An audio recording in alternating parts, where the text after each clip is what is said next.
কি দিয়ে ভাত খাবি আজকে? বল কি দিয়ে ভাত খাবি? দাও পোড়া সিদ্ধ যা বলবি তো কি দিয়ে ভাত খাবি? আমরা গরিব মানুষ, আমরা গরিব গরিব খাবার দিয়ে ভাত খাবো। এই যে আমার মা করছে টমেটো পোড়া, টমেটো পোড়া, টমেটো পোড়া দিয়ে ভাত। এটা দাদা দেবে টমেটো পোড়া দিয়ে।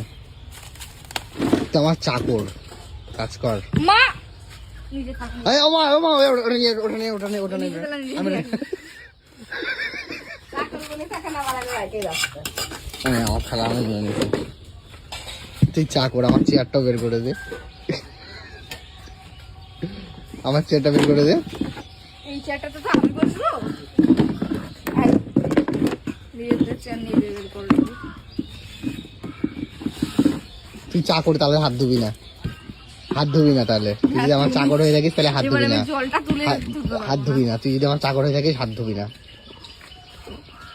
তুই আমার হাত লাগিয়ে নিয়েছি, তাহলে ওইটা ধুবি না। তুই যদি আমার চাকর হয়ে থাকিস ওটা মুখে দিবি হাতটা। ও মা, আমি যদি তোর চাকর হয়ে থাকি তাহলে হাতটা মুখে দেবো, আর আমি যদি তোর চাকর না হয় তাহলে আমি হাতটা ধুবো।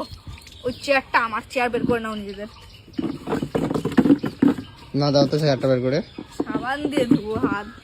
চাকর চাকর আমার বাড়ির চাকরে।